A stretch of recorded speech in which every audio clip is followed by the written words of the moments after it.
আসসালামু আলাইকুম, welcome back to my channel.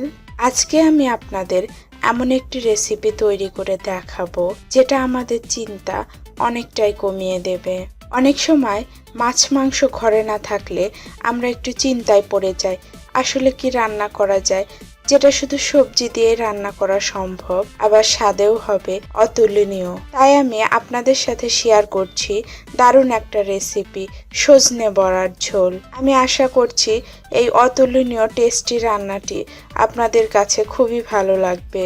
এরকম আরো দারুণ দারুণ রান্না পেতে আমার চ্যানেলটি সাবস্ক্রাইব করবেন এবং পাশে থাকা বেল আইকনটি অবশ্যই প্রেস করবেন। সজনে বড়ার ঝোল তৈরির জন্য প্রথমে আমি মসুর ডালের বড়া তৈরি করে নেব। এজন্য আমি 1 কাপ ডাল আধা ঘন্টা পানিতে ভিজিয়ে রেখে পাটায় বেটে নিয়েছি। আপনারা চাইলে মিক্সচারেও মিক্সড করে নিতে পারেন। এই ডালে আমি আদা, রসুন আর জিরা বাটা 1 টেবিল চামচ করে দিয়ে দিলাম। হলুদ আর মরিচের গুঁড়ো পরিমাণ মতো, ধনিয়ার গুঁড়ো 1/2 টেবিল চামচ, লবণ স্বাদ মতো। সব উপাদানগুলো দেওয়ার পর খুব ভালোভাবে চামচ দিয়ে এটাকে মিশিয়ে নিতে হবে। এ পর্যায়ে আমি ডালের বড়া ভেজে নেব।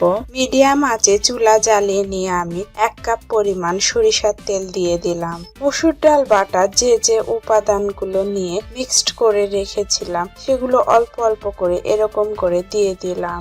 আর মিডিয়াম আঁচে বড়াটা ভাজতে হবে, যেন পুড়ে না যায় সেদিকে খেয়াল রাখতে হবে। নিচের সাইডটা একটু শক্ত হয়ে ভাজা ভাজা হয়ে এলে এগুলোকে সাবধানে উল্টে দিচ্ছি।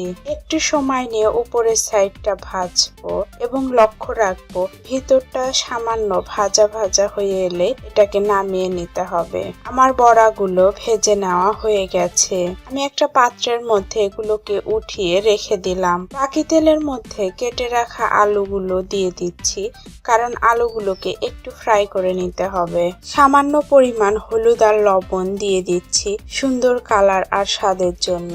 উপরের সাইডটা একটু শক্ত হওয়া পর্যন্ত অপেক্ষা করছি, তারপর আমি এটা উঠিয়ে রাখবো। এখন বাকি তেলের মধ্যে দিয়ে দিলাম জিরা আর 3টা শুকনো মরিচ।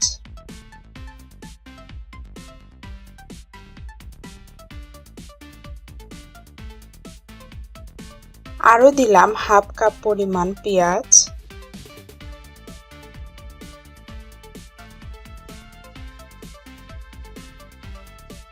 সাথে দিলাম 5-6টা কাঁচামরিচ। এটা আপনারা আপনাদের টেস্ট অনুসারে দিবেন। একটু ভেজে নিয়ে দিয়ে দিলাম পানি সামান্য পরিমাণ। এবার বাটা মশলার পালা। আদা, রসুন আর জিরা বাটা 1/2 টেবিল চামচ করে দিব।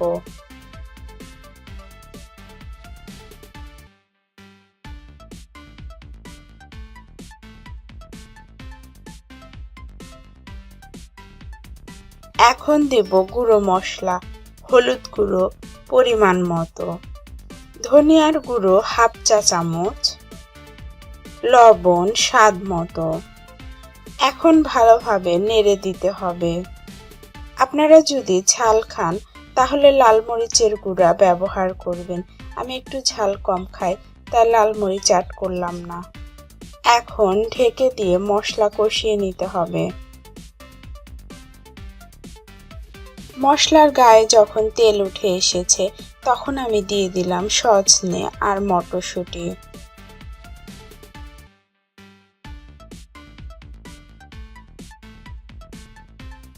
অন্যান্য উপাদানের সাথে নেড়ে চেড়ে এটাকেও কষিয়ে নিতে হবে। সজনে মোটামুটি সবাই কাটা জানেন, তাই আমি দেখাইনি।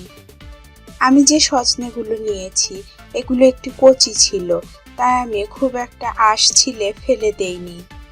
আপনারা কচি সজনে না হলে আঁশ ছুলে ফেলে দিবেন। এখন দিয়ে দিলাম ভেজে রাখা আলু,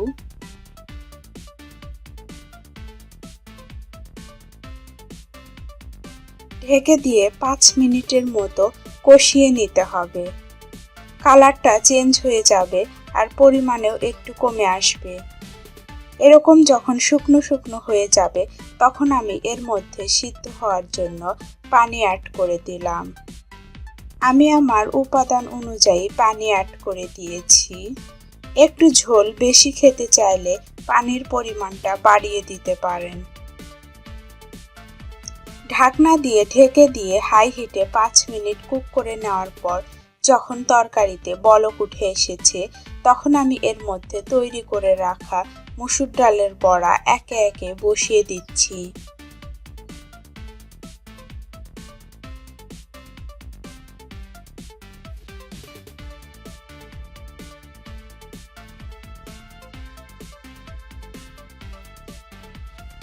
এবার এই তরকারিটা ঢেকে দিয়ে হাই হিটে রান্না করতে হবে 10 মিনিটের মতো। মাঝে মাঝে একটু নেড়ে দিতে হবে। দেখুন রান্না করার পর ঝোলটা গাঢ় হয়ে এসেছে। আপনারা চাইলে ঝোলটা আরেকটু বেশি রাখতে পারেন বা আরেকটু কম। আলু বা ডালের বড়ার তরকারি ঠান্ডা হওয়ার সাথে সাথে এর ঝোলটা অনেকটাই কমে যায়। আমার সজনে বড়ার তরকারি তৈরি, এটা গরম ভাতের সাথে খুবই জমে যায়। আপনারা অনেকে অনেকভাবে সজনের তরকারি খেয়েছেন, এভাবেও খেয়ে দেখতে পারেন। আশা করছি নিরাশ হবেন না। ভিডিওটি ভালো লাগলে আপনার কাছের মানুষের কাছে প্লিজ শেয়ার করে দেবেন। আমি আশা করছি আপনারা অবশ্যই বাসায় রান্না করবেন এবং কেমন হয়েছে আমাকে জানাবেন। পরবর্তী নতুন রান্না দেখার জন্য সবাইকে আমন্ত্রণ জানিয়ে আজ বিদায় নিচ্ছি। সবাই খুব ভালো থাকবেন আর সুস্থ থাকবেন।